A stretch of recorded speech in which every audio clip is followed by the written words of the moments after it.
პოდკასტ პოინტი წარმოგიდგენთ. ნამავწოდოთ უგემრიელესი ხაჭოს პასკა. წავიდა. ვნახოთ გემრიელესი როგორია. ძალიან ჰაეროვანია და ერთგვაროვანია. ჩავეჭაფუნოთ. ბატონო. მეც. ისეთი გემრიელი პასკა ჩემს არავის არ წალია. ჭარბწონიანობა არ არის სხეულის მდგომარეობა. ეს არის სოფლიო პანდემია. ისე თქვენ გეძახიან ბარიატრიის მამას და როგორც ეს მწლაც მამა არა ვარ. ჩვენ ესე გაზახებთ. ეს არ არის ოპერაცია, რომელსაც ესე ვთქვათ, ეს ჯადოსნური ჯოხივით შეუძლია ვთქვათ რაღაცა მოახდინოს. აუცილებელია რა ვთქვათ თირკმელი დავტოვოთ იმისთვის რომ გავიგეთოთ ბარიატრიად. არა. ბარიატრიული ოპერაცია არის უნებისყოფო ადამიანებისთვის თუ არა? არა. ამცირებს თუ არა სიცოცხლის ხანგრძლივობას ბარიატრიული ოპერაცია? ბარიატრიული ოპერაცია სიცოცხლის ხანგრძლივობას ზრდის დაახლოებით 10-15 წელი. ძალიან ბევრი შემთხვევა არის, როდესაც უშვილოები იყვნენ, ვთქვათ, და ოპერაციიდან სადაც 3-4 თვეში უკვე როცა ციკლიც დაალაგდა და ასე შემდეგ და ეს გაიარა დისმენორიამ დაფეხმძიმდნენ. ყველა პაციენტს ვინც მოდის და წონის პრობლემა აქვს, ყველას ნახულობს დაახლოებით 5 ან 6 სპეციალისტი. აუცილებლად. რაკები. თქვენ კი გახდებით ალბათ საოპერაციო ხართ, კი ბატონო, მაგრამ ჯერ არ ახართ მზად ამისთვის. რო ქალქალებში ხდება საერთოდ. ხალობა ძნელია. გადაცემა Easy Plate-ის სპონსორია ტექნიკის მულტიბრენდული მაღაზია მეტრომარტი. გადაცემის სპონსორია სპარი. ერთად უკეთესია.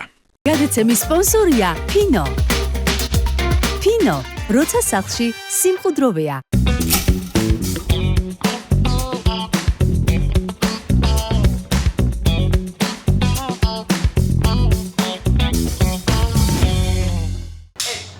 მოგესალმებით, დღეს ხუთშაბათია, რაც ნიშნავს, რომ ჩვენი გადაცემა დაბრუნდა, რადგან საღდგომო ეპიზოდით. და სულ მალე აღდგომა, ამიტომ ჩვენ მოვამზადებთ ძალიან ცნობილ ხაჭოს პასკას და შევღებავთ კვერცხს. და ასევე ძალიან გვაინტერესებს თქვენი რჩევები, როგორ ღებავთ კვერცხს და აუცილებლად დაგვიწერეთ კომენტარში თქვენი რეცეპტები. თანაც დღეს განსაკუთრებული სტუმარი ყავს, ბარიატრიული ოპერაციების მამა და აღიარებული დავით აბულაძე. თქვი რა სტუმარია? ხო, ძალიან საინტერესოა. მე ვერასოდეს ვერ მივედი კონსულტაციას და თვითონ მოდის ჩვენთან და ყველა კითხვას დაუსვავ, რაც კი დამიგროვდა აქამდე და უამრავი კითხვა არის დასასმელი. ნამდვილად ძალიან საინტერესო ეპიზოდი გველოდება და ახლა გადავიდეთ მთავარ ნაწილზე, უნდა მოვამზადოთ უგემრიელესი ხაჭოს პასკა. და სანამ გადავალთ ხაჭოს პასკის მომზადებაზე, მინდა გაცნობოთ, რომ ჩვენ გვყავს ახალი სპონსორი, ეს არის სპარი. და ძალიან დიდი მადლობა, რომ ჩვენ საღდგომ სუფრაზე იზრუნებს სპარი და რატომ მინდა რომ იყოს გამორჩეული პროდუქტები, იმიტომ რომ სპარში არის ერთ ადგილში თავმოყრილი, როგორც ყოველდღიური საჭიროების, ასევე ევროპული ექსკლუზიური არჩევნის პროდუქტები და ეს ძალიან გვიადვილებს საღდგომო სამზადის. სპარიდან ყველა პროდუქტი ამოვალაგეთ, თუნდაც ძალიან მნიშვნელოვანია ჩემთვის, რომ სპარი არის ევროპული ბრენდი და ჩვენი სპონსორია. ნამდვილად, ევროპული ყველაფერი ძალიან გვიყვარს და ეხლა ჩვენ უკვე დავიწყებთ ნელ-ნელა მზადება. გაგიკვირდება და ყველაზე მნიშვნელოვანი ხაჭოს პასკაში არის ხაჭო. მართლა? ვაუ! ჩვენ გამოვიყენებთ სოფლის ნობათის 5%-იან ხაჭოს, რომელიც არის ბრიკეტებში.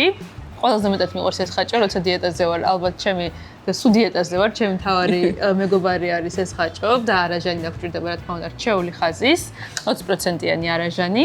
ასევე დაგჭირდება სტევია, რადგან დაგმოვიწყდა მეთქვა, რომ უშაქრო ხაჭოს პასკას ვაკეთებთ, რაც დიეტურია და ძალიან ჯანსაღია. თუმცა კალორიები იქნება ბევრი, მაგრამ რაც თავარი გლუკოზას არ აგვიწევს მართლა. ნამდვილად, კვერცხის გული დაგჭირდება, ასევე ცოტა კარაქი და ცუკატები გემოვნებით. და მინდა მე რა მინდა იცი ვთქვა, რომ აი ამ ლოგოს ყოველთვის ძალიან შორიდან ვცნობ, ხოლმე ბებია რო ახატია, ხო და ძალიან მინდა ვთქვა, რომ ჩვენ ვცადეთ ერთი პერიოდი, გახსოვს ყველა ხაჭოთი ვცადეთ, როგორც ხაჭოს პასკაზე მაჭკატები და დავუპირდეთ ჩვენ მაყურებელს, რომ მაჭკატებს გავუკეთებთ აუცილებლად კიდე უგემრიელეს, ხო და ყველა ხაჭო ვცადეთ, ამ ხაჭოდან გამოგვივიდა არაჩვეულებრივი ხარისხი, ამიტომ ჩვენ უკვე ექსპერიმენტებს აღარ დავიწყებ და რომლითაც ვიცით, რომ კარგი გამოდის, იქიდან ვაკეთებ და თან იცი რა არის მნიშვნელოვანი, რომ ყოველთვის ნატურალური რძისგან კეთდება სოფლის ნობათის პროდუქტები და აბსოლუტურად ყველა რძე რაც შემოდის მან ფერმერებისგან ძალიან მრავალ საფეხურიან კონტროლს გადის და უმაღლესი ხარისხი არის. რა თქმა უნდა და ჩემი საყვარელი ხაჭოა სიმართლე რომ გითხრათ. რა ხდებოდა რამდენი სპონსორი ყავს? თუმცა ძალიან კარგი, ესე იგი კარგი გადაცემა გვაქვს ჯერ ერთი და მეორეც ერთი ჩვენ ხო ხარისხიანი სპონსორები ყავს, იმიტომ რომ ისე ყველაფერზე ჩვენ ნამდვილად არ დავთანხმდებით და ამიტომ მოდი ახლა ვახსენოთ ჩვენი სპონსორი მეტრომარტი, ჩვენი ერთგული სპონსორი, რომელიც არის ხარისხის გარანტი და ნუცა როგორც შენ იცი ხოლმე არაჩვეულებრივ ჩამოყალიბებ, რატომ უნდა იყიდონ მეტრომარტში პროდუქცია? მეტრომარტში არის ძალიან დიდი არჩევანი, როგორც მსხვილი, ასევე წვრილი ტექნიკის, დაგვხვდებათ ძალიან ხელმისაწვდომი ფასები, რაც მთავარია და არის როგორც ონლაინ, ასევე ოფლაინ. შეგიძლიათ მიხვდეთ მაღაზიაში, იქი შოპინგოთ, ან გამოიწეროთ ონლაინ და მიიღებთ მთელ საქართველოში მიტედის სერვისს. ნუცა, მოდი დავიწყოთ მზადება და თან ბევრი საინტერესო ინფორმაცია გაუზიაროთ ჩვენს მაყურებელს. თუ აი კვერცხზე იქნება ხაჭოს და ბევრი კაი ხრიკი გექნებათ, რომ საუკეთესო ხაჭოს პასკა და კვერცხი გქონდეთ საავტომობილო მაგიდაზე. დავიწყოთ. ხო. ხაჭოს მომეწოდა და ნინჯას ჩოპერი ბლენდერი დამჭირდება პირველ რიგში, რომელიც ერთიან მასას მოგცემს, კი? არ მომეწოდა თუ შეიძლება დედიკო. ოკეი. მადლობა. აი აქამდე მოდის. ხო. ჩვენიერი, ახლა კი დაგვჭირდება ერთი თასი და ხაჭო მომეწოდა თუ შეიძლება. ნუცა, ჩვენ თასი. მადლობა. ეხლა მოგაწვდი ხაჭოს. აგერ ბატონო. მადლობა. მოდი 800 გრამით გავაკეთებ. ხო. და პატარა ფორმა გვაქვს, ხო? თან რო დაიწრიტება, წყლიანი ხაჭო არ არის თან და ეგ კარგია. ანუ მალე დამზადდება. კვერცხის გულიც დამჭირდება? ხო, დაახლოებით 3 ცალი. ეგ ყავე.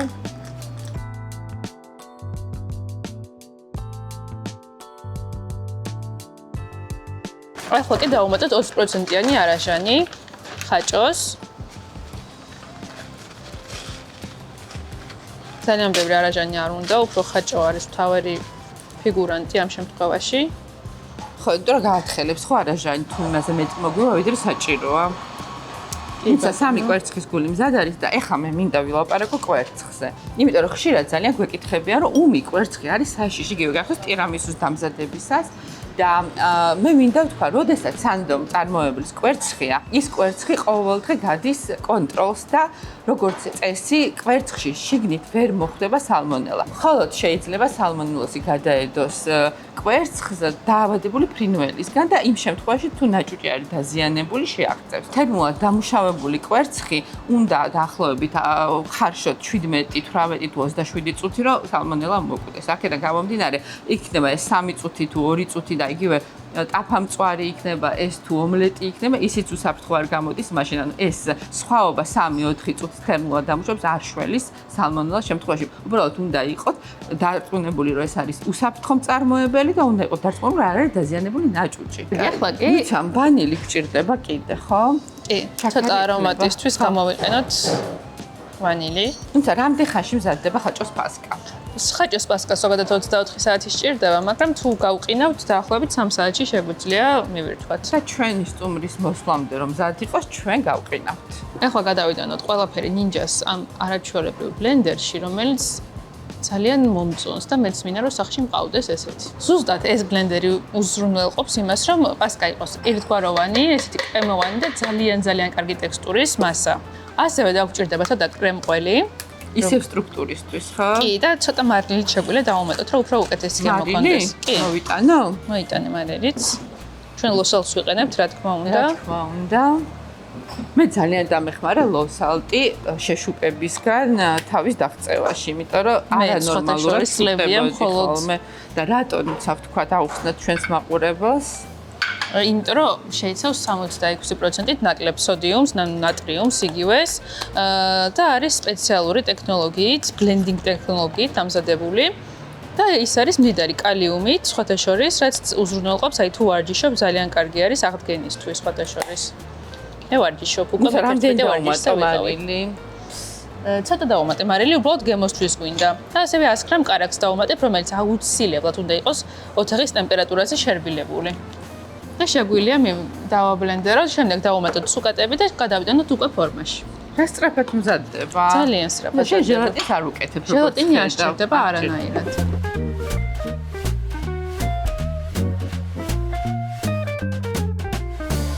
მასა მზად არის, თვითონ პასკა მზად არ არის ჯერ.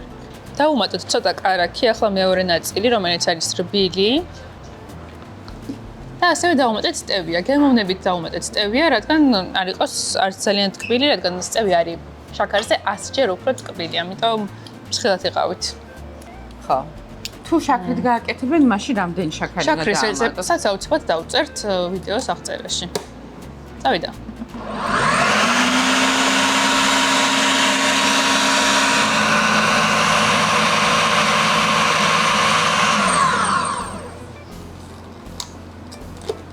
აბა ახლა ვნახოთ გემოზე როგორია.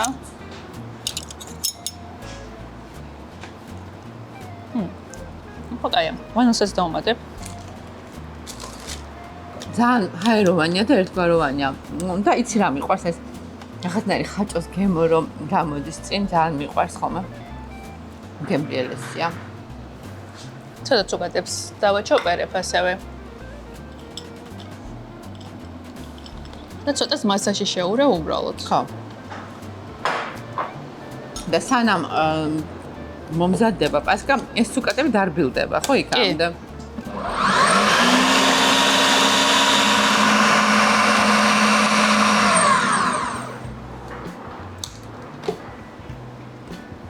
Merci. მე სუშეფი ვარ. კაია? მოკლედ გეტყვით ახლა ხაჭოს პასკის რეცეპტს. დაგჭირდებათ ხაჭო, არაჟანი, კრემყველი, კარაქი, შაქარი ან სტევია, ცუკატები, ცოტა ვანილი და 3 კვერცხის გული. ნუცა ვთქვათ იმ შემთხვევაში თუ კრემყველი არ ექნება, შეუძლიათ მარტო არაჟნით. ხოლმე არაჟნითაც შეიძლება. მაღალ პროცენტიანი. აუცილებლად უნდა იყოს სქელი არაჟანი, როგორც არის სოფლის ნობათიც ეს არაჟანი. 20%-იანი და მაღლა. ახლა გადავკეთოთ ფორმაში. ფორმას ცოტა გავწურავ, რომ ზედმეტი წყალი გამოუვიდეს. შემდეგ სიმძიმე უნდა დავადოთ და გადავიტანოთ საყინულეში. როგორ გაწურავ? ხელით მარილაში. აუცილებლად მარილა დაგჭირდება, კი? ახლა კი დაგჭირდება ფინოს ხელთათმანები, რომ კარგად გავწურო. და მე მინდა ვახსენო, რომ ფინო არის უკრაინული ბრენდი, რომელიც აწარმოებს სამეურნეო და საყოფაცხოვრებო პროდუქციას, რომელიც ძალიან გვიოლებს სახლის საქმეს. თანაც ძალიან მაღალი ხარისხის პროდუქცია არის და ძალიან მარტივი გამოსაყენებელი, იმიტომ რომ ზოგჯერ არის ხოლმე, რომ ეს გრინი პლასტიკი, რომელიც არის ძალიან რთულად იხსნება. ან არის ძალიან თხელი და აი მინდა აღვნიშნო, რომ ხარისხი აქვს. იხება ჩაცმისას და მინდა აღვნიშნო, რომ აი ფინოს ხარისხი ყოველთვის არასდროს არ ხალატობს და თანაც ხელმისაწვდომია თითქმის ყველგან.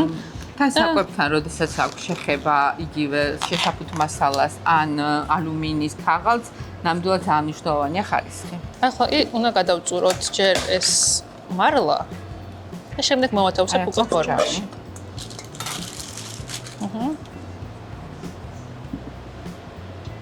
გამოვასითხე.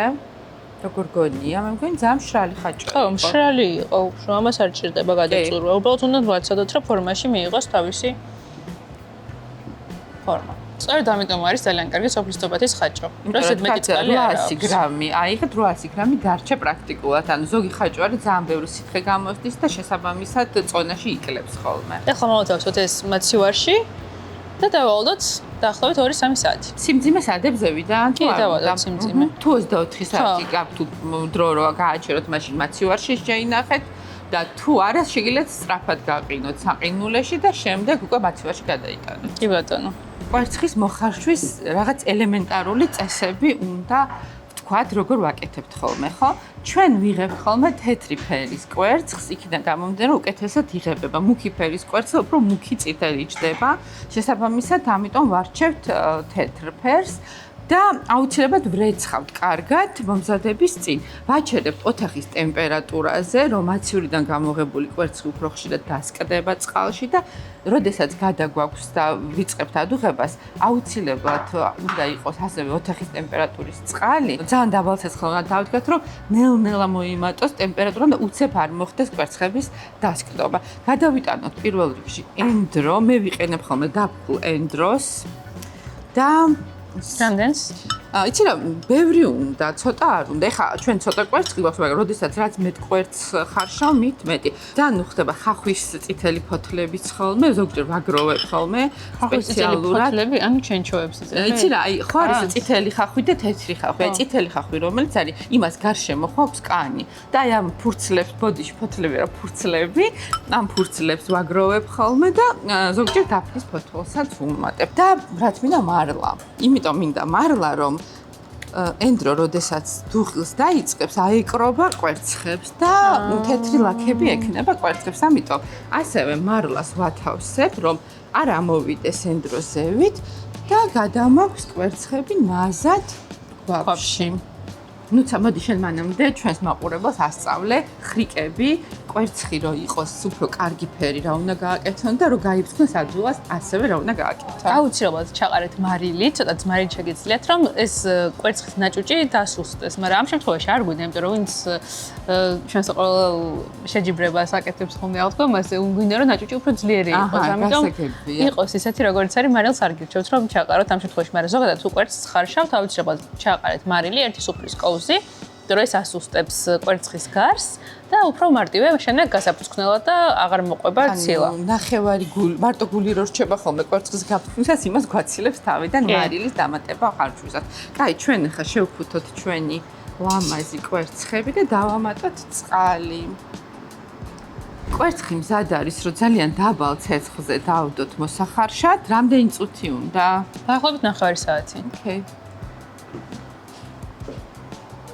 სანამ კვერცხი იხარშება, აუცილებლად უნდა ვისაუბროთ შენახვის პირობებზე, იმიტომ რომ ძალიან ხშირად მათ შორის მეც, როდესაც ვხარშავ საათგომო კვერცხს, პარასკევიდან დაწყებული კვირამდე გვიდევს ოთახის ტემპერატურაზე და შემდეგ კვირას ვიწყებთ ჭახუნს და გაფრთხნას და ჭამას, მაგრამ თურმე არ შეიძლება ოთახის ტემპერატურაზე კვერცხის დატოვება, იმიტომ რომ ბაქტერიები მრავლდება. საფუჭების პროცესი მიმდინარეობს, ამიტომ ჯობს შევინახოთ მაცივარში. მაცივარში აუცილებლად შევინახეთ მაცივარში 2-დან 4 გრადუსამდე მაქსიმუმ, რომ იყოს შენარჩუნებული კვერცხის დადებითი თვისებები და არ იყოს საშიში მისართმევად. და თუ არის დაბზარული კვერცხი, იმ შემთხვევაში კიდევ უფრო სწრაფად ფუჭდება კვერცხი და ამიტომ გაუფრთხილდით აუცილებლად ჯანმრთელობას. მეც არ ვიცოდი ეს წესი ნამდვილად და მეც ყოველთვის პარასკევიდან დაწყებული აღდგომის ჩათვლით ყოველთვის მქონდა მაგიდაზე შეღებილი კვერცხები და არ ვინახავდი მაცივარში.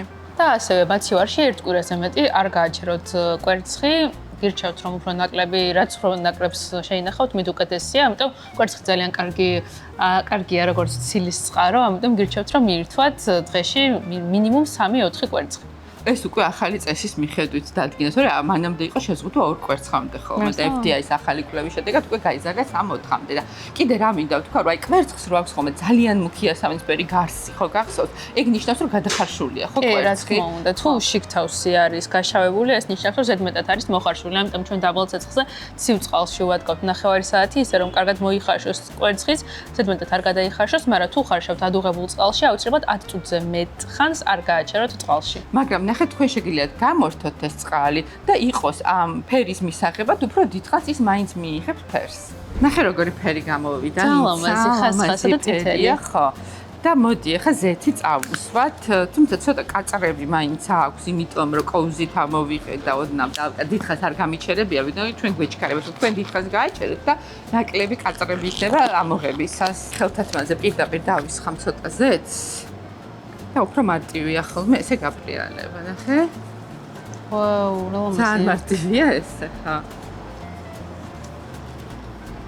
ვინმე შენ ხელსახოცით გააპრიალე, ამაზე დავასხი უკვე ზეთი.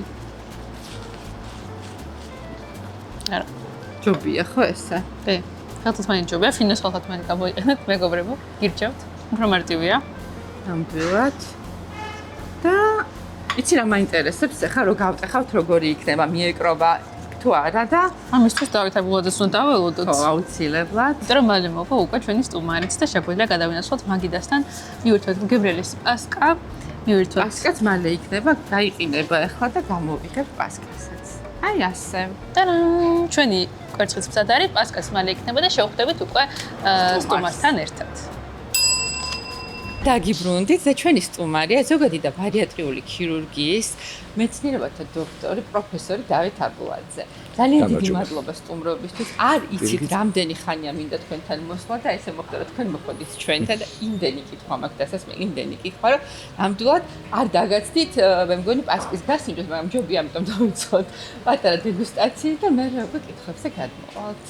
დიდი მადლობა მოწვევისთვის. დიდი მადლობა ქავტონინა, დიდი მადლობა მუსიკო. ძალიან მიყვარს თქვენი პოდკასტები, ხშირად ვადევნებ თვალყურს. კულინარია ჩემს ასე ვთქვათ, გარკვეულწილად სუსტი წერტილია. რას ამბობთ, თქვენ ამზადებთ კერძებს? მე ვამზადებ რაღაცებს, უფრო ხორცეულს ხოლმე. აჰა. მაგალითად ჩაკაფულს და ასე. აი ჩაკაფული გადაცემაზე ქონა ჩაკაფული ზუსტად და იბატონო. ხო. მოკლედ ეს არის მიწოს ცნობილი ხაჭოს პასკა. და ჩვენ გავაკეთეთ სტევით. შაქრის ნაცვლად. იმიტომ რომ მე მაქვს ინსულინ რეზისტენტობა და შესაბამისად ძალიან ვერიდები სწრაფ ნახშირს წლებს. მოდი გავასინჯოთ და დავჭრა? ხო. კი გადნა. წესით გადდა. იმიტომ რომ სწრაფი მეთოდით გავაკეთეთ და საყინულეში გავყინეთ. მაგრამ რომ მალევე მიიღო მაგრამ კაი ტექსტურა აქვს ფოტოშოპის მე მომწონს. მშვენიერია ამაზეა. მუსიკა მე კვერცხი მომაწოდე. მე მაინტერესებს როგორი გამოვიდა ჩვენი კვერცხი. კაია, გენიალურია. ჩავაჭაფუნოთ. ბატონო. მეც ისეთი გემრიელი პასკარჩონის არავის არ წალია. ქრისტე ახსნა. ეშმარიტად. ოი, ეხლა მოიგეთ. მოდი ჩამჭაფუნე. აი მე გავწყდი. მე ეს არის ყველაზე ძლიერი. თუ შეიძლება მომეცი მოიგო. იმიტომ რომ მე მიყვარს კვერცხი და ჩემთვის შეიძლება კვერცხი. თქვენ პასკა მიერთვით, მე მაინც ლაქტოზაზე ცოტა აუტანლობა მაქვს. თქვენთვის ვამზადებია. არა, იყოს. ისე რომელი პერიოდია ყველაზე აქტუალური ბარიატრიული ოპერაციებისთვის? თუ ყოველთვის არის ძალიან დიდი? ნუ ყოველთვის არის. ყოველთვის კეთდება ერთადერთი ვერიდებით მაინც აგვისტოს მეორე ნახევარს ერთი ვისვენოთ პერსონალიდან. ეს შემდგომაც რეაბილიტაციისთვის უფრო უმჯობესი არის რომ მანდ არ ცხელოდეს. არ ცხელოდეს. იმიტომ რომ გარეთ რო თავისუფლად იარონ და გარდა ამისა როგორც იცით აგვისტოს მეორე ნახევარში უფრო არის ხოლმე მეორე ნახევარში ეს გუჭანწავის ვირუსი ინფექციები უფრო აქტიურად არის და ამიტომაც აგვისტოში თუ აუცილებლად საწარმოადგენს ალბათ. ანუ უფრო ზამთარი არის ყველაზე უკეთესი პერიოდი თუ არა? სხვა პერიოდი? ნებისმიერი პერიოდი. ძალიან დიდი ხანი ნინა ეჯიკავება წონას. იცით რა, ჩემ შემთხვევაში აგვიყევი თქვენი შემთხვევა ნინა ქალბატონო. ცოტა მარილი და უნდა გავსინჯო ეს. მე ვთხოვე კიდევაც რომ low salt-ი მიყვარს. რამდენიმე წლის წინ უთხარი რომ მაცნია ლაპარაკს. თუ ვერ დაიკლევდა წოდას იქნებ რამე ჩარეო გაგაკეთებინა ქირურგიული და ნინას ძალიან ეშინია და მოდი დავსხროთ მითები რომ საშიში არაფერი არ არის ხო? დავიწყოთ იქიდან რომ შიშარა არ ვარ საერთოდ. ადრე მქონდა პატარა პრობლემა ფარისებზე და ეს იყო კვანძი. და მითხრეს რომ აუცილებლად საოპერაციო იქნებოდა. მეც დავუჯერე და გავიკეთე ოპერაცია. რის შემდეგაც უმართავად დავიწყე წონაში მატება. იმიტომ რომ ჩემი ორგანიზმი, თქვათ, ვერ შეეგუა ამ ორგანოს დანაკლის და ძალიან მწვავე რეაქცია ჰქონდა. მანამდე არაჩვეულებრივი ჯანმრთელობა მქონდა, სამი შვილი, ყველაფერი და წონას მართავდი არაჩვეულებრივად, ძალიან სპორტული ვიყავი, აქტიური და პრაქტიკულად მას შემდეგ სადღაც 35 კილო მოვიმატე ესე უმართავად და ძალიან დიდი ძალისხმევის შედეგად არ მიდიოდა ეს წონა, იმიტომ რომ როგორც ჩანს ეს ჰორმონალური დისბალანსი დამეწყო მეტაბოლური სინდრომი, დამეწყო ინსულინ რეზისტენტობა და უკვე ამის გამო ძალიან ბევრი ვიწვალე და ვეჭირა. აქედან გამომდინარე რაღაცას თუ გადავდგავ ნაბიჯს, აბსოლუტურად დარწმუნებული უნდა ვიყო იმაში, რომ ეს შედეგს გამოიღებს და ეს არ იქნება ექსპერიმენტი. და ესე თვალ დახუჭული უკვე არ მივალ, არა, აი შინაგანი რწმენა უნდა მქონდეს, რომ ნების ყოფაც კარგი მაქვს. საკმაოდ კარგად ვიკვებები, მაგრამ არ მიდის წონა. კი, მართლა ეს პრობლემა აქვს, რომ მართლა კარგად იკვებება. წონა გაჩერებული აქვს უკვე ერთ ნიშნულზე, რამ ბევრი წელია, 5 წელზე მეტია, მაგრამ კლებით ვერ მიდის კლება. 5 კილოს არ ვამბობ, იმიტომ რომ ეს ისეთი არ მეტყობა მაგ წონას რო ვიკლებ. მე მინდა რაღაცა 20-25 მაგალითად, რომ გასაგები. ხო. ანუ ეხა კაპიტონინა მოგახსენებთ საერთოდ ჭარბწონიანობა როგორც ასეთი როგორც ასეთი როცა ითვლება ეს დაავადებად. ხო. ხოლო იმ შემთხვევაში ითვლება, როცა ჩვენ სახეზე გვაქვს უკვე ეს კლინიკური გამოვლენებები, რომელიც თქვათ ამ ჭარბწონამ შეიძლება მოიტანოს ამ პირიქით რაღაცა დაავადებამ, იგივე მეტაბოლურმა სინდრომმა, თქვათ გამოიწვიოს ესეთი წონის არაკონტროლირებადი მატება და რთულად დაკლება. მაგ შემთხვევაში რა თქმა უნდა ჩვენ უკვე მიმართავთ სხვადასხვა სამკურნალო საშუალებებს, რა თქმა უნდა საერთოდ ჭარბი წონის აკრეფა ეს არ არის მარტო მეტაბოლური სინდრომის ბრალი ან რაღაც მარტო ერთი ფაქტორი, იმიტომ მულტიფაქტორული დაავადებაა ჭარბწონიანობა და შესაბამისად უნდა შეფასდეს იქ რომელი კომპონენტი ჭარბობს, თქვათ ეს არის ცხოვრების სტილი პასიური, ეს არის არარეგულარული კვების რეჟიმი, ეს არის ესე ვთქვათ დიდი რაოდენობით კალორიების მიღება თუ დარღვეული მეტაბოლიზმი უფრო წინა პლანზე მოდის, რომლის დროსაც თქვა იმ მეტაბოლიზმზე უნდა გავაკეთოთ, მის მკურნალობაზე უნდა და მეტაბოლიზმის დაჩქარებაზე უნდა ასტრაფებაზე, ესე ვთქვათ, გავაკეთოთ აქცენტი. შესაბამისადაც ეს ოპერაციების სხვადასხვა ტიპი, ან მკურნალობის სხვადასხვა მეთოდი სწორედ ირჩევა ექიმთა გუნდის მიერ, რომელშიც შედის ფსიქოლოგი, ენდოკრინოლოგი, თერაპევტი, ქირურგი და ხდება შეფასება პაციენტის თუ რა მიმართულებით უნდა წავიდეს მკურნალობა. თქვათ იგივე ჯერ ფსიქოთერაპია და თქვათ რაღაც გარკვეულწილად მედიკამენტოზური მკურნალობა თუ აქ ცალსახად საჭირო არის თქვათ კალორაჟის მკვეთრი შეზღუდვისთვის თქვათ ბარიატრიული რომელიმე ტიპის ოპერაციის გაკეთება. ეს არ არის ოპერაცია, რომელსაც ესე თქვათ ეს ჯადოსნური ჯოხივით შეუძლია თქვათ რაღაცა მოახდინოს. ამ ოპერაციას აქ არ არის საუბარი იმაზე, რომ თქვათ რაღაცა ჩვენ მექანიკური დეფექტი, თქვათ რაღაცა ან წარმონაქმნია, თქვათ თქვენ შემთხვევაში რაც ხო კვანძი და ამიტომაც დაგჭირდათ ოპერაცია. ეს არის ოპერაცია, ბარიატრიული ოპერაციები, რომელიც ცვლის გარკვეულწილად ფიზიოლოგიას.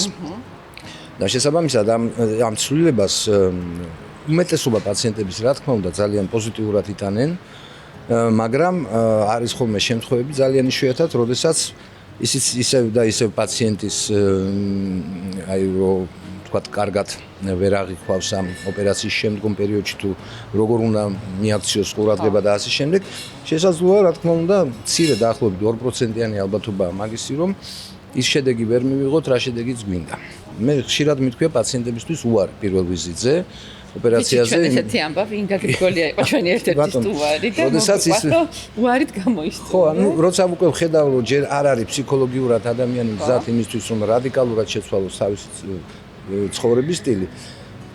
ჩვენ რა თქმა უნდა მას არ ესე ვთქვათ არ ვაიძულებთ და არც ვაჩქარებთ, უბრალოდ ვეუბნებით, რომ თქვენ კი გახდებით ალბათ საოპერაციო ხართ, კი ბატონო, მაგრამ ჯერ არ ახართ მზად ამისთვის. მე დაახლოებით კვირაში ვსინჯავ 3 დღე მაქვს მიღების ჩემთან კლინიკაში და სადღაც 40-მდე ახალ პაციენტს ვსინჯავ, საიდანაც ალბათ ერთი 10-12 თუ იქნება, ესე ვთქვათ, მზად იმისთვის, რომ იმ პირველივე ვიზიტზე ვთქვათ, ჩვენ ვუთხრათ, რომ კი ბატონო, აი დავიწყოთ მომზადება ოპერაციისთვის.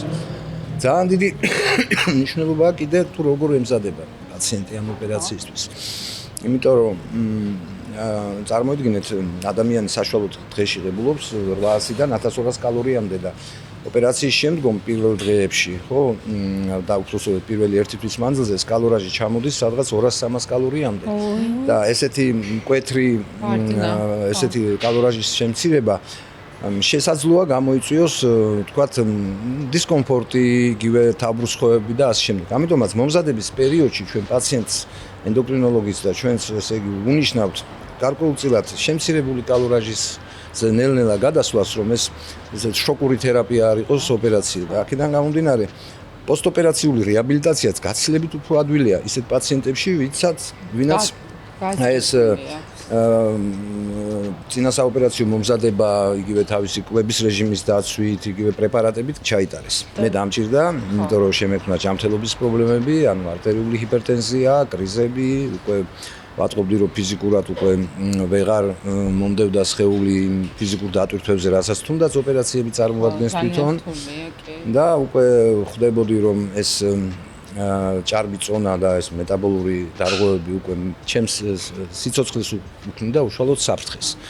მიუხედავად იმისა, რომ ძალიან დიდი წონა არ მქონდა, მაგრამ იყო ესე ვთქვათ აბდომინალური სიმსუქნე, ვისერალურ ჭარბწონიანობას ვეძახით მაგას, როდესაც გამოიხატა უკვე ძილის აპნეა, არტერიული ჰიპერტენზია, ძილიანობა, ანუ პიკუკის სინდრომი კლასიკური. და აი მხოლოდ მე მივიღე უკვე გადაწყვეტილება, ესეც ხა რეალურად მე რო ოპერაცია გავიკეთე, მაშინ ვიყავი 56 წლის, ეხლა ვარ 55-ის, ეხლა ვარ 58-ის.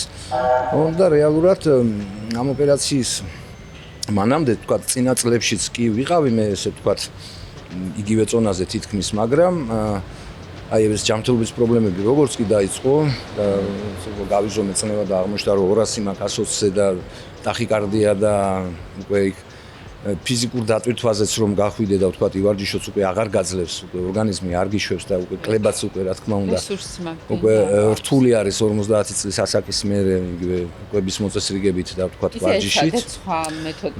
ვეცადე კი, აი ვითომ დიეტაზეც ვიყავი ამაზე, მაგრამ მივხვდი რომ რეალურად ეს იყო ყველაფერი დროის დაკარგვა მხოლოდ. და წავედი ჩემს მეგობრებთან, ვისთანაც ერთად ვისწავლე ლაპარასკოპიული ქირურგია იტალიაში. ნუ მეთქი თუ რამე გართულდება, ისე იტალიელებს დაბრალდეს, ჩემ ქართველ მეგობრებს არ დაბრალდეთ მე.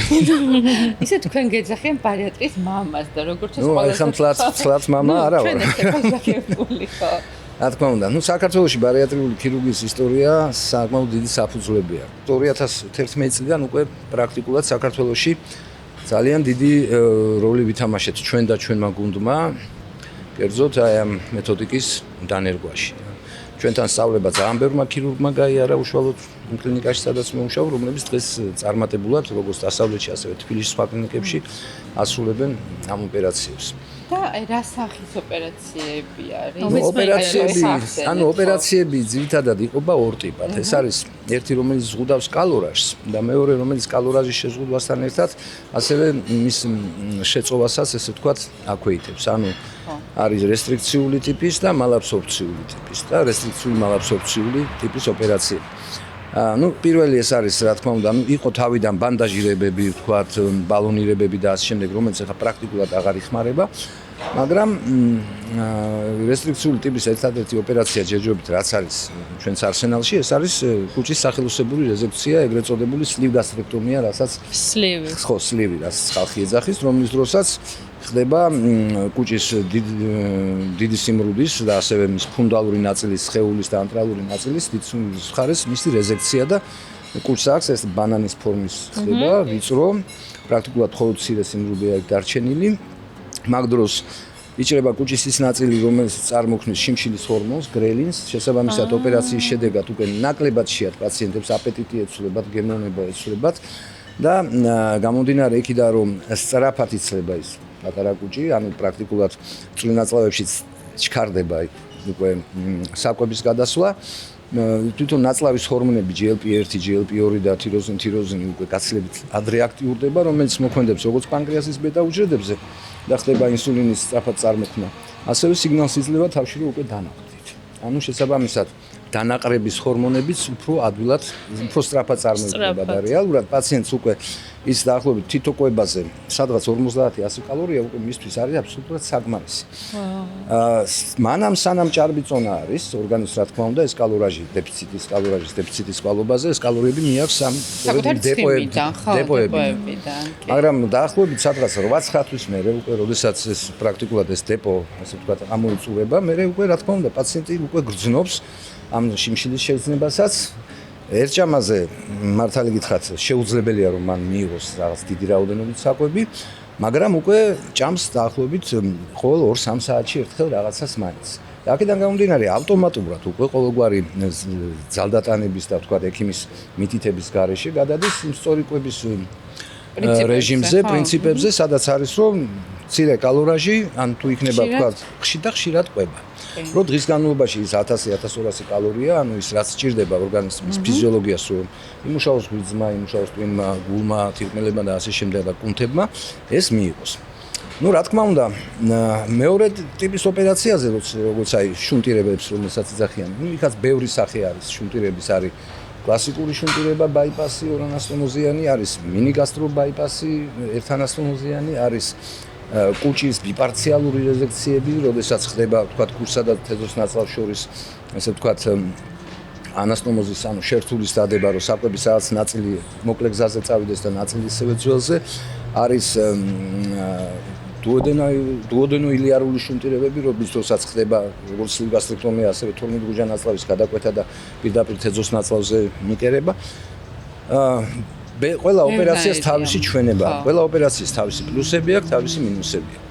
აი შუნტირებას რაც შეეხება, შუნტირება ძალიან პოპულარული ოპერაცია არის სხვათა შორის უფრო ჩრდილოეთის ქვეყნებში, სადაც მეტნაკ უფრო აი დისციპლინირებული ხალხია, იმიტომ რომ ძალიან მკაცრი დისციპლინა ჭირდება შუნტირების შემდგომ მოვლას. რა?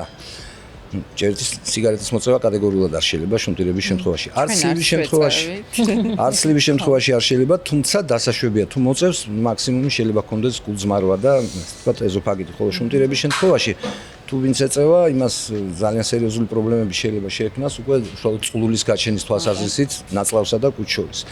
მეორე, კიდე შუნტირების შემთხვევაში აუცილებელი პირობაა ის, რომ მიუხედავად იმისა, რომ კარგად გრძნობს თავს, მიუხედავად იმისა, რომ ანალიზებში წესრიგი აუცილებლად ყოველდღიურ რეჟიმში უნდა მიიღოს დამატებით პროტეინები და ვიტამინები. იმიტომ რომ ის მალაბსორბცია, რომელიც თქვა ცხიმების და შაქრების შეწოვას ესე ვთქვათ ბლოკავს. ის მალაბსორბცია ასევე ბლოკავს ცილის შეწოვას, მიკროელემენტების შეწოვასაც და ვიტამინების შეწოვასაც და შესაბამისად ეს ჩანაცვლება თუ არ გაიარა პაციენტმა რაღაც ეტაპზე შესაძლოა გამოიწვიოს ნეიროპათიები, ან გამოიწვიოს თქვათ იგივე ბერიბერის დაავადება, ან გამოიწვიოს იგივე თქვათ კუნთის მასის შემცირება, ეგრეთ წოდებული სარკოპენია, რომელიც მე საკმაოდ რთულად შეიძლება ეს მთელი ცხოვრება. სლივგასტრექტომიას რაც შეეხება, სლივგასტრექტომიასაც მსგავსი აგრესიული ეფექტი არ აქვს ამ მალაბსორბციის თვალსაზრისით, თუმცა წონის კლების თანაბარი ეფექტი აქვს ორივე ოპერაციას. ერთადერთი მე მაგალითად შუნტირებაზე, აუცილებლად შუნტირებაზე ან რომელიმე ტიპის შუნტირებაზე პაციენტს ურჩევ მხოლოდ იმ შემთხვევაში, თუ თქვა იქ არის რთულად საკონტროლირებადი შაქრიანი დიაბეტი ან ისეთი დისლიპიდემია, როდესაც ტრიგლიცერიდების ქვემოთ ჩამოსვლა ვერანაირი მეთოდებით ვერ ხდება. მაშინ კი ბატონო, მაშინ პირდაპირ ჩვენება არის და ასევე დიდი ზომის პარაეზოფაგალური თიაქარი თუ აქვს, მაგ შემთხვევაში არის პირდაპირ ჩვენება. ნუ შუნტირების პლუსი არის ის, რომ თქვა თუ რაღაც არ მოგვეწონა, შეგვიძლია აღვადგინოთ. ანუ იმიტომ რომ იქ კუჭი ადგილზე რჩება და შესაბამისად თუ მოხდა და ერთმა დაიფარა და ისეთი დეფიციტები წავიდა, შესაძლოა არის ისევე უკან დაბრუნდეს ეგ პროცესი. რაც შეეხება ახლა ეს ახალი რაც ახალი მე მაინტერესებს, იმიტომ რომ როგორც ვიცი, მაგნიტთან დაკავშირებით, ნუ ესეც შუნტირებაა, ბიპარციალური შუნტირება 12 გოჯა ნაწლავსა და წვიმ ნაწლავს შორის. ეხლა რეალურად ეს ოპერაცია წარმოადგენს თქვა თუ კურსაც მოვჭრით, ხო?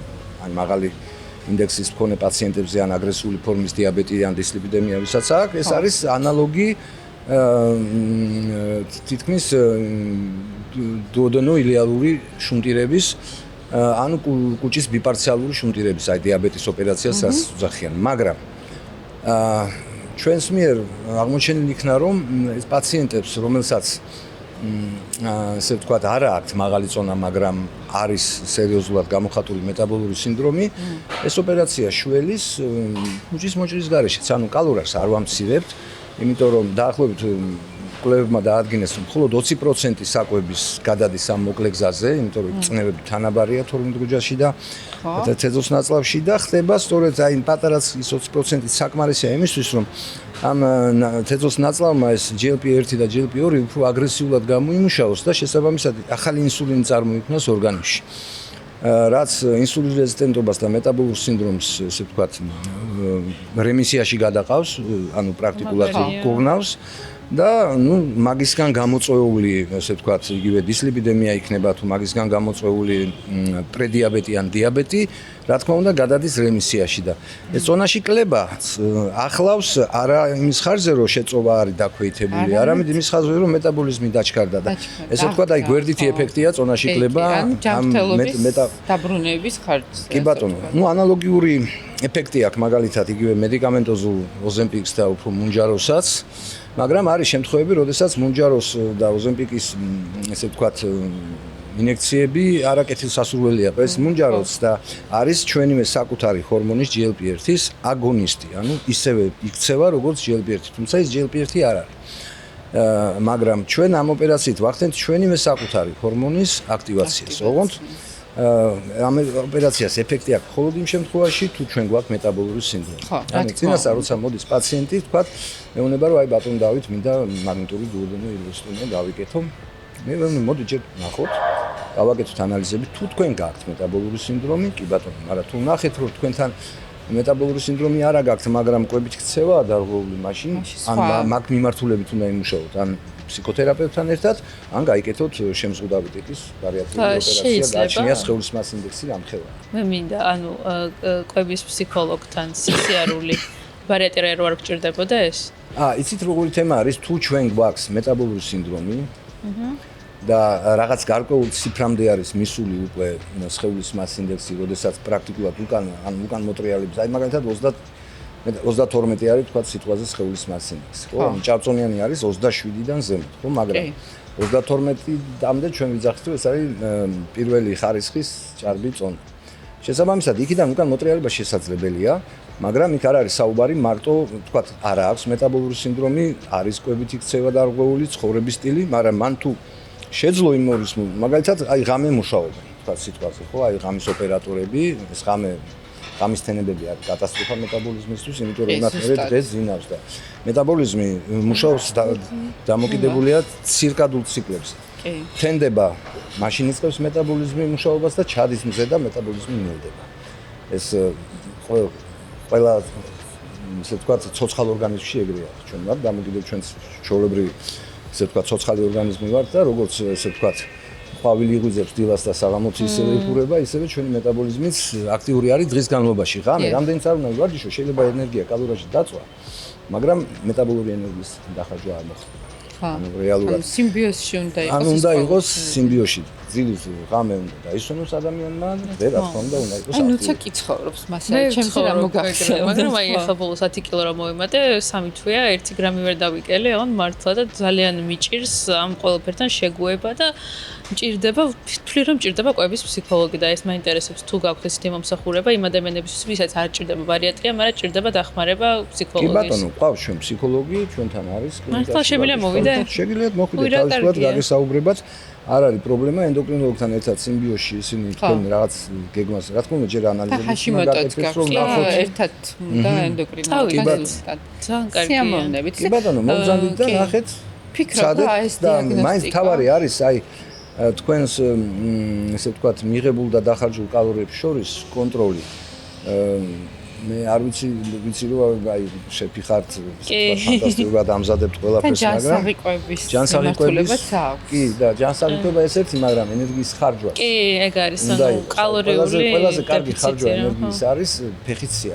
მე ვარჯიშობ, ახლა დავიწყე ვარჯიშობ. და დავდივარ კოსტუმაზე ხშირად ფეხით. კი ბატონო, ანუ დღეში საშუალოდ 7-დან 10,000 ნაბიჯამდე თუ გაივლით. კი, მასე დავდივარ. კი ბატონო. და მე რა მაინტერესებს, აი ხო არის შემთხვევა, რომ მაგალითად მე ვთვლი, რომ აი მე პირადად მგონია, რომ ეს არ მჭირდება, მაგრამ რომ მივალ დიაგნოსტიკაზე აღმოჩნდება, რომ მე არასწორი წარმოდგენა მაქვს. და ამას სპეციალისტები დაადგენენ. კი, რა თქმა უნდა, ჩვენთან ყველა პაციენტს ვინც მოდის და წონის პრობლემა აქვს, ყველას ნახულობს დაახლოებით 5 ან 6 სპეციალისტი. აუცილებლად. ეხავე წავიდე. რაკები. კილას უნდა მოხვიდეთ უზმოზე. უზმოზე, ხო? ოკეი. ბატონო და წამალი არ უნდა გქონდეთ არანაირი მიღება. წყალი შეგიძლიათ. ოკეი. ბატონო, ანუ კიდე რა მაინტერესებს, მე გავიგე ასევე, რომ თქვენ შვილებს გავუკეთეთ კი ბატონო. ყველას ბარიატრია. ჩვენ 4 შვილს გავუკეთეთ ოპერაცია. ხო, მაგრამ მიუხედავად იმისა, რომ არ იყვნენ ძალიან ჭარბწონიანები. იცით რა არის? ჭარბწონაზე არ არის საუბარი, მეტაბოლურ სინდრომზეა საუბარი და ცხოვრების სტილზე და უკვე იმ კლინიკურ გამოვლინებებზე, არა, იყვნენ, როგორ არ იყვნენ, 35-ზე მაღალი ქონდა სხეულის მასის ინდექსი 4-ვეს. რეალურად შეიძლება ციფრებში ისეთი რაღაც კატასტროფული ციფრები არ ქონდათ, მაგრამ ქონდათ უკვე დაწყებული ჯანმრთელობის ხედავთ წინასწარ, ალბათ ჯანმრთელობის პრობლემები და რა თქმა უნდა უკვე ეს მათ ფსიქოლოგიაზეც მოქმედებდა და ეხა აბსოლუტურად რადიკალურად შეცვლილები არიან. ანუ შედეგი საინტერესოა, თქვენ როგორ გზნობთ, აი პირადად გინახიათ მე ვზნობ დაახლოებით 1-20 წლით ახალგაზრდად ვიდრე ვიყავი. და მე მგონი ეს მარტო გზნობთ არა, ხო ანალიზებიც მაგას ეჩვენებენ. ანალიზებიც აი ზუსტად 1 კვირის წინ გავაკეთე და მშვენივრად არის ყველაფერი არანაირი თქვენი ლაბორატორიაც გაქვთ ყველაფერი თქვენი კი, მაგრამ 3 წლის მერე ძლივს გავიკეთე.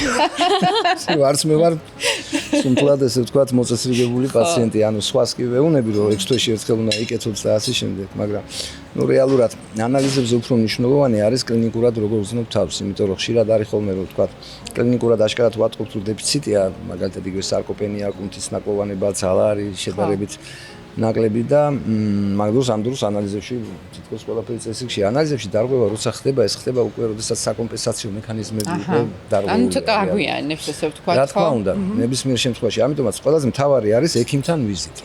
მაინტერესებს თქვენ რა გიყვართ, როგორი საკვები და აი გურმანი იქნებით დარწმუნებული ვარ. უფრო ვიყავი ოპერაციამდე. უი, მართლა ეგ მაინტერესებს კიდე. მაგალითად მიყვარდა ძალიან ტკბილი შემეზიზღა, რასაც შეიძლება ესე ითქვას, თუმცა ეს ფანტასტიკური ხარჯვა, იმიტომ რომ უშაქროა. მანდ შაქარი არ არის, კი. უფრო შემიყვარდა მაგალითად პიკანტური საკვები, მაგალითად მჟავეულობა, ასევე თევზეული საერთოდ თევზს სასარგებლოა კუთვნილ. კი, ძალიან.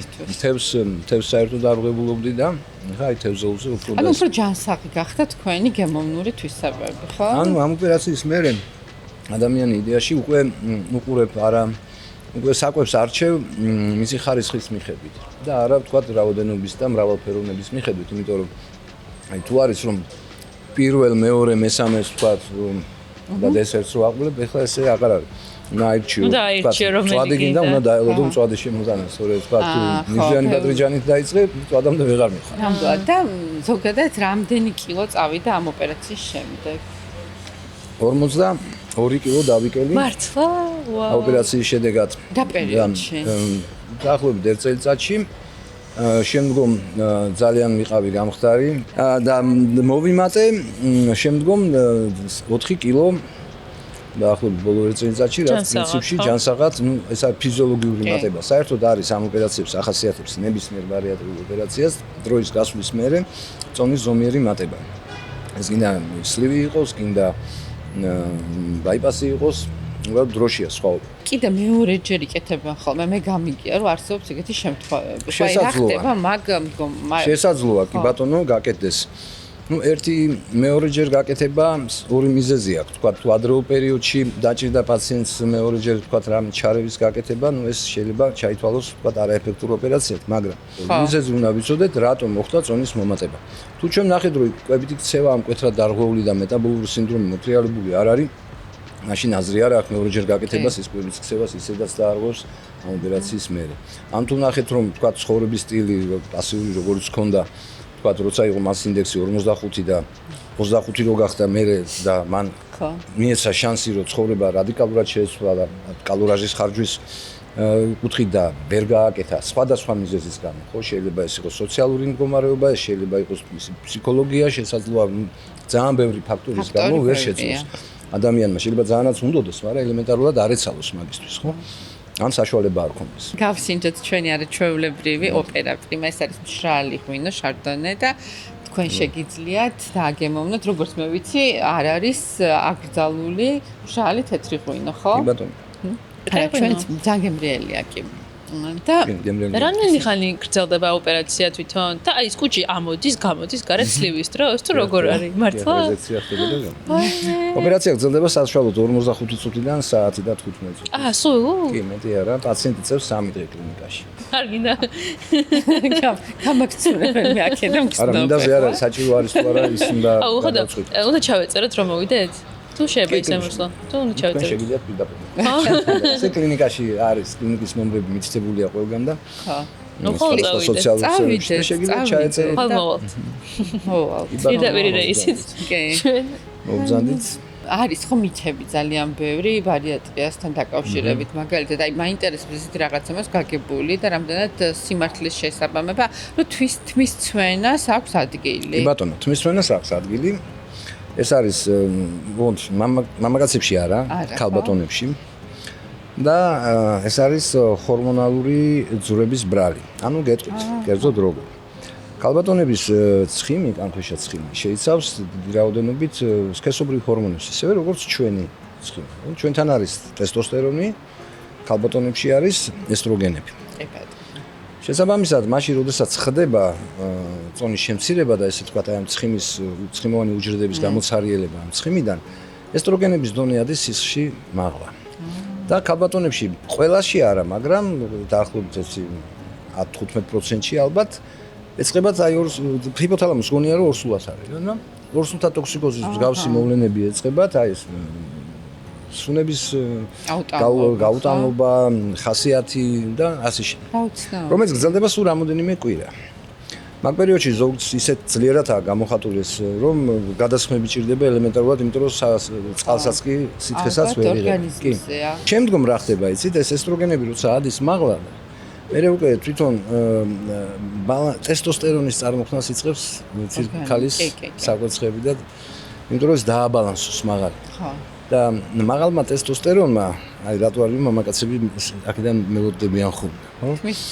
ეს მაღალმა ტესტოსტერონმა იცის უკვე თვითონ ჰორმონალური ტიპის თმისცვენა, რომელიც მე ეს ორივე ჰორმონი ჩამოვა დაბლა და მაგას სადღაც 6-7 თვე ჭირდება, იმიტომ რომ ეს არ არის თქვა ფესობრივი ცვენა, ეს არ არის ბუდობრივი ცვენა, ეს არის ჰორმონალური ტიპის ცვენა. იმ უკვე იწყებს თავის ჩვეულებრივ თმის ამოსვლას, ის ანუ რაც თმა დაცვივდება, იგივე ამოდის, ოღონდ ამოდის ისეთი როგორც იყო პირველ შეღებვამდე. ანუ რა გენეტიკური ზდოს. ის იყო რა ქვია, ქერათმიანია და სინამდვილეში იყო შავგრემანი, მუქიფერის ამოდის, მუქიფერის თმა. ან ხუჭუჭა იყო, ხუჭუჭა წამოვა თავიდან, მერე გასოვდება თამაში. ბატონო, ისევ ის თმა ამოდის დაახლოებით სადღაც 7-8 თვის მერე. ოპერაციიდან 6 თვეში უფრო მნიშვნელოვანია ანალიზების გაკეთება, ვიდრე თვე ნახევარში. იმიტომ რომ მაგ პერიოდში თუ ჩვენ გვაქვს რაღაცა დეფიციტი, იგივე თქვათ კოლაგენის ან ცილის ან თქვათ რომელიმე ვიტამინის, ხო? იმის ჩანაცვლება საჭიროა, რომ ეს თმის ამოსვლაც იყოს უფრო ეფექტური. არის კიდე ერთი მითი, ვიტამინებს ზოგიერთი არ სვავს, იმიტომ რომ აი ვიტამინი მომატებინებს, პირიქით. ვიტამინების დეფიციტი და რკინის დეფიციტი შესაძლოა გახდეს მეტაბოლიზმის შენელების მიზეზი. იმიტომ რომ ეს ვიტამინი არის სწორედ ეს ქვანახშირი, რომელიც ჩვენ გვჭირდება იმისთვის, რომ ეს მიღებული კალორიაში დავწყვეტ. B ჯგუფის ვიტამინები, A ჯგუფის, E ვიტამინი, K ვიტამინი. ძალიან მნიშვნელოვანია ფტორის, ფოლიუმის ჯავის და რკინის შემცველობის განსაზღვრა სისხლში, იმიტომ რომ თუ რომელიმე კომპონენტი ნაკლებია, ხო, იქ შესაძლოა მოხდეს წონის მატება. ანუ ვიტამინების მიღება წონაში არ ამატებინებს.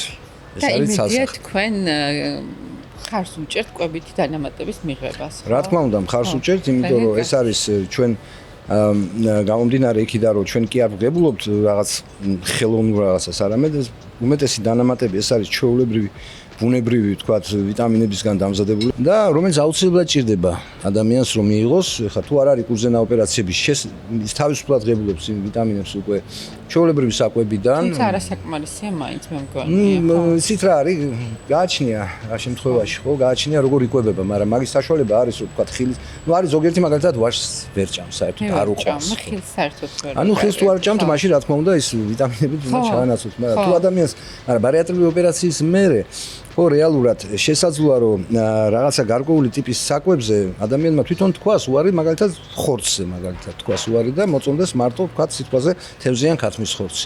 ეხლა თევზში და ქათმის ხორცში კი არის ცილა, მაგრამ იმ რაოდენობით არ არის ვქოთ რაც საქონლის ხორცში. ან იგივე ღორის ხორცში ხო. და აქედან გამომდინარე, მაგ შემთხვევაში შესაძლოა მას ჩვენ დამატებით პროტეინები და სხვა ვიტამინები დავუნიშნოთ იმისთვის, რომ ის რკინის დეფიციტი და თქვათ სილოვანი დეფიციტი არ განვითარდეს. არ შემიძლია ეს კითხვა არ დავსვა თავიდან ბოდიშს მოვიხდი, მაგრამ არა პრობლემა მკითხეთ. აუცილებელია რომ თქვა თირკმელი დავტოვოთ იმისთვის რომ გავიგეთოთ ბარიატრია. არა არის. არ არის აუცილებელი ნამდვილად. ძალიან ძვირი არ ხის. ну ვარიაბელობს ფასები საქართველოში სხვადასხვა კლინიკების მიმართ. ეხლა მე შემიძლია თქვა რომ თქვა ჩვენთან რაცხის ოპერაცია მაგ ოპერაციის ფასი გამომდინარეობს იმ მაღალხარისხიანი და ძვირად ღირებული ერჯერადი მასალის ღირებულებიდან, ხარჯიდან, ასევე კლინიკაში სადაც მე ვაკეთებ ოპერაციას, იგივე თვითონ კლინიკის სისუფთავე, მაღალი ტექნოლოგიები, ეს ყველაფერი სტანდარტს ითხოვს იმისთვის, რომ რა თქმა უნდა, მედპერსონალსაც შესაბამისად ანაზღაურებად ცოტა უფრო ისეთი უკეთესი აქვს საშუალო და დაბალ პერსონალზე ვიძახი, ვიდრე თქვა სხვა კლინიკებში, ეს ერთი. და საერთოდ მე თუ მკითხავთ, ეს ოპერაცია უნდა ფინანსდებოდეს სახელმწიფოს მხრიდან, რაც იყო ერთი პერიოდი, მაგრამ ბოლო პერიოდში შეაჩერეს, იმიტომ რომ მოხდა მთელი რიგი არაკეთილსინდისიერი, ესე ვთქვათ, ჩემი კოლეგების მიერ ძალიან სამწუხაროა, რომ ამის თქმა მიწევს, მაგრამ ხელოვნურად აწევა მასის ინდექსების იმისთვის, რომ დაფინანსებული იყვნენ ხალხი და ეხლა მართლა ვისაც რეალურად ჭირდებათ, ისინი დარჩნენ ფინანსების გარეშე. ეს ერთი. მეორე უნდა ფინანსდებოდეს, სადაზღვევო კომპანიების მიერ უნდა ფინანსდებოდეს, იმიტომ რომ ძალიან ბევრ პაციენტს უკვე საქართველოში აქვს კერძო დაზღვევა. კერძო სადაზღვევო კომპანიები რატომღაც ჭაბწონებას უყურებენ, როგორც ესე ვთქვათ, კონსტიტუციას და არა დაავადებას. მაშინ როცა აღიარებული არის უკვე მთელი რიგი მსოფლიო ორგანიზაციების მიერ, როგორც დაავადება და ისევე ყველა ქვეყანაში, ევროპის ყველა ქვეყანაში ეს პათოლოგია, მისი მკურნალობა ეს ქირურგიული იქნება თუ არაქირურგიული, ფინანსდება სახელმწიფოს მიერ, ისევე როგორც თქვა შაქრიანი დიაბეტი ფინანსდება და ონკოლოგია ფინანსდება და ასე შემდეგ. ძალიან ბევრი დაავადების პროვოცირებას იწვევს. რა თქმა უნდა, ჭარბიწონა და მეტაბოლური სინდრომი იწვევს. გულსიძახთა სისტემის, საყდენ-მამოძრავებელი სისტემის, სასუნთქის სისტემის, რასაც აფინანსებენ. იგივე მეტაბოლური სხვადასხვა დარღვევების, როგორც არის თქვა, ათეროსკლეროზის ნაადრევასაკში განვითარება, შაქრიანი დიაბეტის ჩამოყალიბება. ეს ყველაფერი პრევენცია ხდება სწორედ ამ ოპერაციიდან, ანუ იმიტომაც ქვია ამ ოპერაციებს მეტაბოლური და ბარიატრიული ოპერაციები. იმიტომ რომ აქ საუბარი არის ყველა ოპერაცია აბსოლუტურად რაც კეთდება, გარკვეულწილად მოქმედებს მეტაბოლიზმზე. მე მაქვს პატარა ბლიც კითხვები თქვენთან. ესე იგი, ბარიატრიული ოპერაცია არის უნებისყოფო ადამიანებისთვის თუ არა? არა. არა. ბარიატრიული ოპერაცია არის ნებისყოფის მქონე ადამიანებისთვის, ვისაც აქვს მეტაბოლური სინდრომი და იქ დისბალანსია მიღებულ და დახარჯულ კალორიებს შორის. მეორე კითხვა. იმატებენ თუ არა იმ წონას, რომელიც დაიკლეს ბარიატრიული ოპერაციის შემდეგ პაციენტები? კი ბატონო, ქალბატონებს დაახლოებით 20%, მამაკაცების 3-4%. და რა პერიოდში იმატებენ, ეს მე ინტერესებს.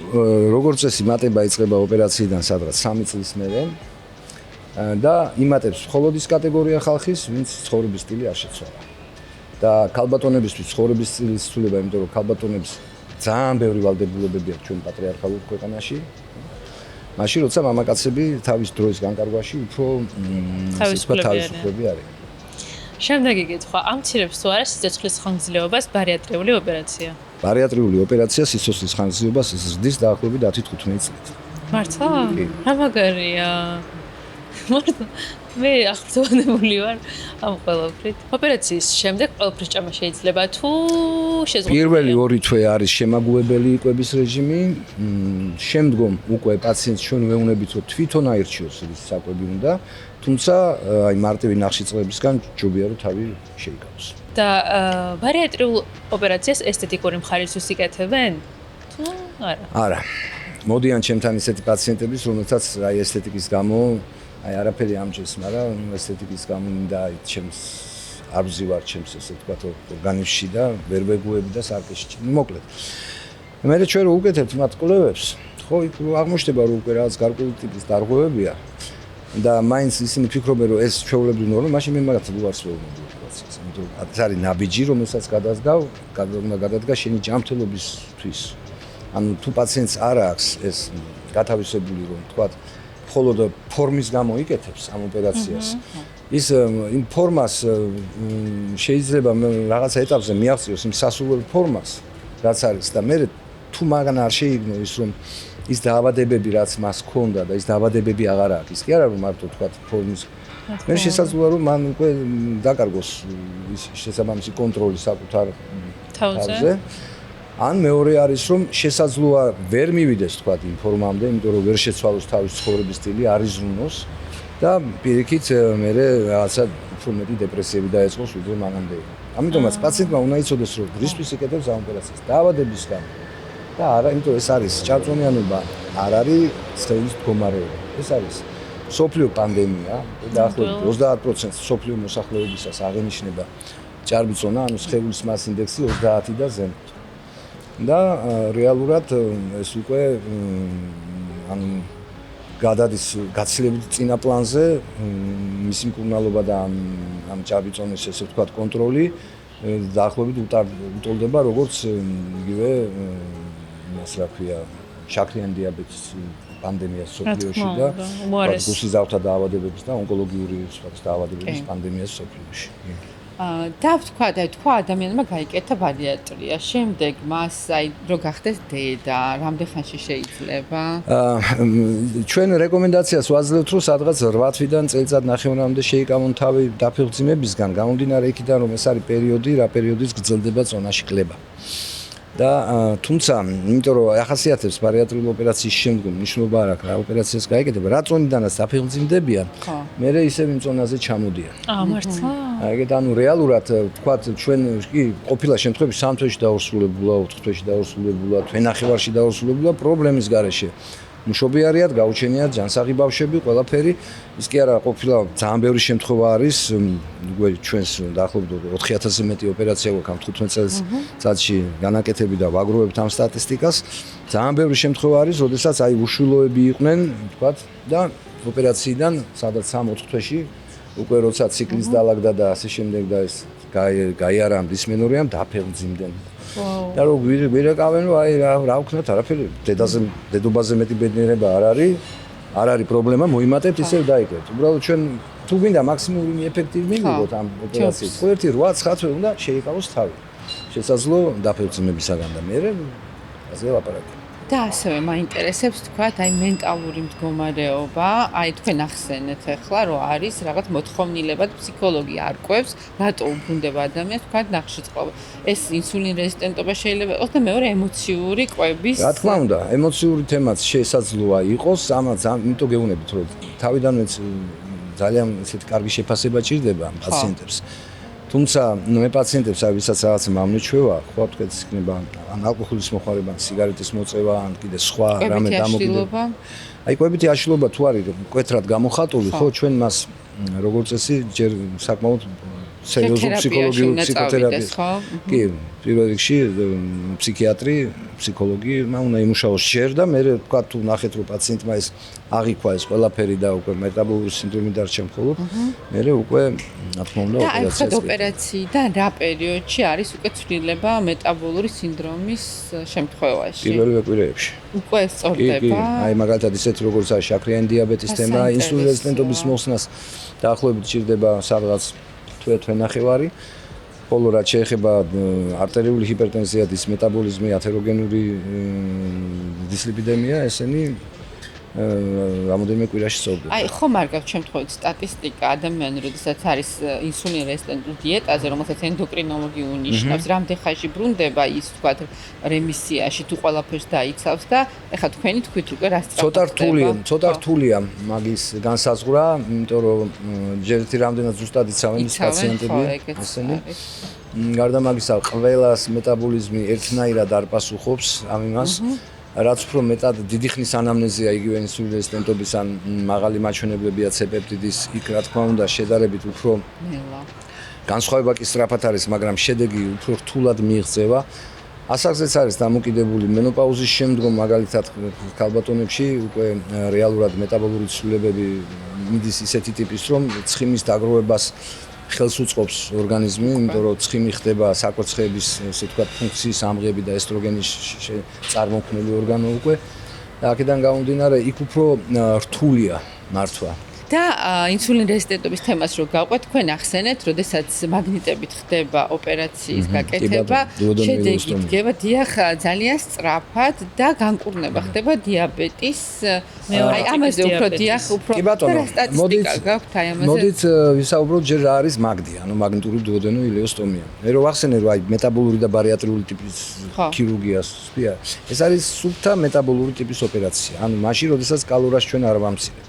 გამომდინარე იქიდან რომ არ ხდება კუჭის მოჭრა და არ ხდება ესე ვთქვათ სრული გადაყვანა მოკლე გზაზე, ესე ვთქვათ მიღებული საკვების, ხო?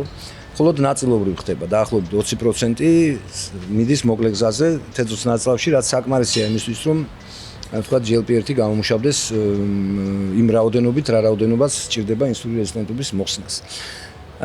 ტექნოლოგიურად როგორ არის? ანუ ეს არის შერწყმული ენდოსკოპიური და ლაპარასკოპიული ტიპის ოპერაცია, რა თქმა უნდა. ერთი ცალი მაგნიტი შეგვაქვს თეძოს ნაწლავში, მეორე მაგნიტი ენდოსკოპის შეაქვს უკვე 12 გოჯა ნაწლავში და ორივეს შეტანა ხდება ენდოსკოპიურად, ხოლო ლაპარასკოპიით ჩვენ ვათავსებთ ზუსტად იმ ადგილას, სადაც უნდა დაედოს ანასტომოზი და მე ეს ერთმანეთს რომ მივადებთ ამ ნაწლავის მარკუჟებს, ის მაგნიტები ეწებებიან და ეს ნაწლავის 12 გოჯაში და თეძოს ნაწლავი ერთმანეთთან ესე ფიქსირდება. დაახლოებით 2-3 კვირაში ამ ეს მაგნიტები იმის გამო რომ მათ შორის ეს ნაწლავის კედლები არის მოჭრეტილი, იწვევს იმ კედლის გალხობას და ამ ნაწლავებს შორის შერთულის ჩამოყალიბებას. და ეს მაგნიტები მე ნაწლავის ანათებს გამოყვება და კუჭის მოქმედებით გამოდის გარეთ. და რჩება შერთული რჩება 12 გოჯა ნაწლავსა და თეძოს ნაწლავს შორის ესეთი გვერდით გვერდში და სამუდამოდ? სამუდამოდ. და შესაბამისად საკვების მცირე ნაწილი, ანუ კვების დაწყებიდან დაახლოებით 15 წუთში და არა ვთქვათ საათნახევარში, უკვე საკვების მცირე ნაწილი მოხვედრილი არის ტერმინალურ თეძოს ნაწლავში და ხდება ამ GLP-1-ის გამომუშავება. რაც შეეხება დიაბეტის, მოდი ესე ვთქვათ, რემისიას დავარქმევდი მაგას. ანუ შაქრიანი დიაბეტი ეს არის ისეთი დაავადება, ისევე როგორც მეტაბოლური სინდრომი, რომელიც ერთი თუ დაემართა ადამიანს, ხო? ის არის და არის. თავარი ჩვენის ვაკონტროლოთ. ჩვენთან მოსულან პაციენტები, რომელსაც აქვს დიაბეტი, ნახულობ გლიკოზირებული ჰემოგლობინი 6-ია, ყველაფერი დალაგებული აქვს, ერთი ორთავ წამალს სვავს თქვა და იმას ვონებ თქვენ ოპერაცია არ ჭირდებათ. იმიტომ რომ თქვენ არ რეგულირებთ თქვენ შაქარს. კი ბატონო, ჩვენ შეგვიძლია გავაკეთოთ, მაგრამ დიდი ალბათობით თქვენ რემისიაში გადახვალთ და წამალი არ დაგჭირდებათ, მაგრამ ისედაც დარეგულირებული ვართ, ხო? ანუ ჩვენ აქ ოპერაციის შემდგომ მიზანი არ არის ის, რომ პაციენტი საერთოდ განთავისუფლდეს წამლების მიღებისგან ანტიდიაბეტური, არამედ ჩემთან მოდიან პაციენტები, რომელთაც აქვთ წამლების დანიშნული რეჟიმსაც იცავენ, აქტიურადაც არიან, მაგრამ გლიკოზირებული ჰემოგლობინი მაინც 8 და 9 და ანუ არაკონტროლირებადია, ეს მაღალი შაქრის პიკები აქვთ.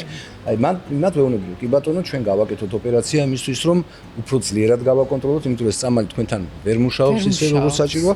გავაკეთოთ ოპერაცია, რომ უფრო აგრესიულად ვაკონტროლოთ თქვენი დიაბეტი.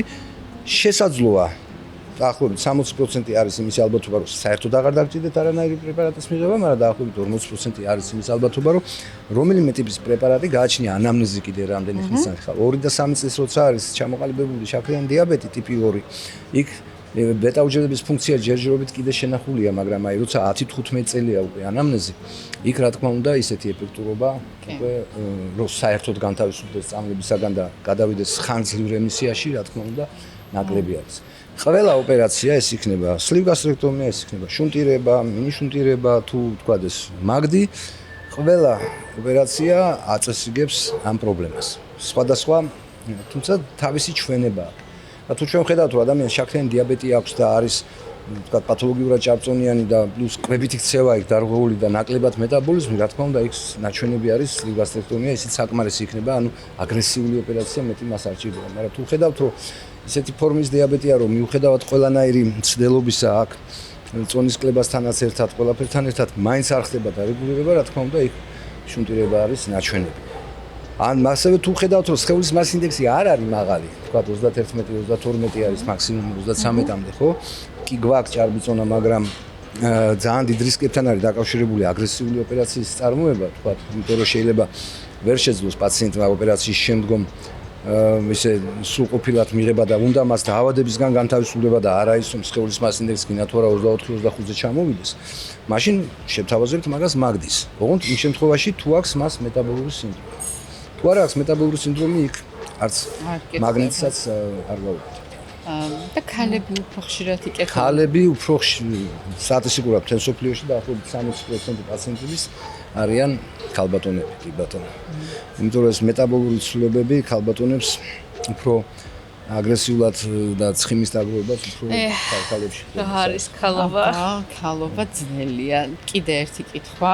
დიახ. აი ოპერაციის შემდეგ როგორი არის ფიზიკური და მენტალური ჯანმრთელობის მდგომარეობა? მოდი ესე ვილაპარაკოთ, რომ ოპერაციის შემდგომ ძალიან ბევრი პაციენტი აღნიშნავს, რომ მეორეჯერ დავიბადე. 2 დაბადების დღე არის.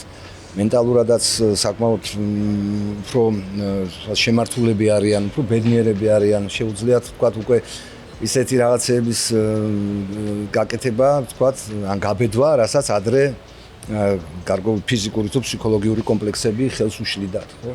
ყველა პაციენტი პოტენციურად არის, ესე ვთქვათ, ამ მეთოდის პოპულარიზატორი. ელჩი, ამიტომ თვითონაც რო იკეთებს, მე სხვასაც რო ხედავს, რომ ანალოგიური პრობლემა აქვს, მასაც ეუბნება, რომ რატო კარგავ დროს, რატო კარგავ ენერგიას, ჯანმრთელობას და რატო აგვიანებ დროზე გაიგეთ. რა თქმა უნდა, ეს იმ შემთხვევაში, როცა წარმატებულად თავდება ყველაფერი. ეს არის შემთხვევათა 99%. უნდა რაც შეეხება მენტალურ თემას შემდგომ ის რომ ძალიან იშვიათად ყოფილა რომ თქვა იგივე ეს ტკბილის მოთხოვნა თუ ალკოჰოლის მოთხოვნა თქვა მიზეზი გამხდარა თქვა რაც სეროტონინის დეფიციტი ან რომელიმე ესეთი მენტალური სხვა პრობლემა რომელიც თქვა შეიძლება მანამდეც ჰქონდა პაციენტს უბრალოდ ეს ამას ხსნიდა თავისი ჭარბიწონით ну რა თქმა უნდა ეს ძალიან იშვიათია მაგრამ გამონაკლისი არ არის და შესაბამისად მე პაციენტებს ყოველთვის ვეუბნები თუ ხედავთ რომ რაღაცა მოთხოვნილება გაგიჩნდათ რამის მიმართ ხო აუცილებლად მოდით ვნახოთ შევამოწმოთ მას რა მიზეზი აქვს ეს არის ფსიქოლოგიური მიზეზი ანუ არ დაიტანჯოთ თავი გასაგებია და ვეხმარებით როცა საჭიროა იმ შემთხვევაში და ძალიან იშვიათად ხდება და აი ახლა ჩვენი მაყურებლები რომლებიც გვიყურებენ და ფიქრობენ გაიკეთონ თუ არა ბარიატრიული ოპერაცია რა რჩევას მისცემდით რა რჩევას მისცემდი რომ ნახონ ექიმები პირველ რიგში გაიარონ კონსულტაციები არაერთ ექიმთან არამედ რამოდენიმესთან შესაბამისად ასევე თუ აქვთ იმის საშუალება გადახედონ არა ყვითელ პრესას თქვა და Facebook ძალიან ბევრი ჯგუფია შექმნილი, სადაც უმეტესობა რაც წერება სწორია, მაგრამ ზოგჯერ ისეთი მითები წერება, რომ კატასტროფაა, ხო? გადახედონ სამედიცინო ლიტერატურას ზუსტად, ნახონ კომპეტენტური ენდოკრინოლოგი, კომპეტენტური ქირურგი და შესაბამისად მისი აზრის გათვალისწინებით მივიდნენ ოპერაცია. უღრმესი მადლობა ეს გაიხარეთ. საინტერესო საუბრებისთვის. ჩვენ მადლობა აუცილებლად თქვენ. გავაგრძელებთ კიდე ამ საუბრებს და ეხა მინდა უკვე ორი ჩვენგან სიტყვა თქვათ ჩვენ სპონსორებზე. ჩვენი სპონსორი არის მეტრომარტი, რომელიც გვთავაზობს ძალიან დიდ არჩევანს, როგორც წვრილი, ასევე მსხვილი ტექნიკის. მის შეძენა შეგიძლიათ როგორც მეტრომარტის ფიზიკურ მაღაზიაში, ასევე გამოწერით და სახლში მოგიტანთ კურიერი მთელი საქართველოს მასშტაბით. და ეხა ჩვენ ვიმყოფებით გრილის და მელოდიის სახლში. ძალიან სასიამოვნო გარემოა, ბევრი სივრცე არის აქ. ღია ვერანდა, დახურული ვერანდა, აზიურ კუთხეში ვიმყოფებით. ეხლა ჩვენ ასევე არის არაჩვეულებრივი მუსიკალური პროგრამები ხოლმე აქ ხშირად და მე მინდა გადმოგცეთ ამ არაჩვეულებრივი ადგილიდან ბაუჩერი, ესტუმრეთ და აგემოვნეთ გემრიელი კერძები, თევზი აქვს არაჩვეულებრივი გრილზე. თქვენ ძალიან გესიამოვნებათ და უღრმესი მადლობა, ძალიან დიდი და ასევე გვაქვს თქვენთვის ძალიან კარგი ოპერა პრიმას ღვინოები. და გვინდა გადმოგცეთ დიდი მადლობა. ეს ღვინოები არის ექსკლუზიურად სპარში და არის ძალიან გემრიელი. ჩაკაფულიც ამ ღვინოთი გავაკეთეთ და საოცარი გამოვიდა. კი, ძალიან მოუხდა, წინაზე გავაკეთეთ. აი, უღრმესი მადლობა, ესეთ საინტერესო დიალოგისთვის. ჩვენ ხვალ მოვდივართ დილას უზმოზე. ბატონო მოგზავნეთ გერი. საბიცი რომ არ მომასვენებს ესე რომ მეც მოვდივარ. კი, ნინას მომყავს. და ჩავიტაროთ ყველანაირი მე გამოკვლევები. ესეთი ვიქნები. მოგზავნეთ. დაგემშვიდობებით, მეგობრებო, არ დაგავწოთ ჩვენი არხის გამოწერა. დროებით. კარგად. ახვამდის.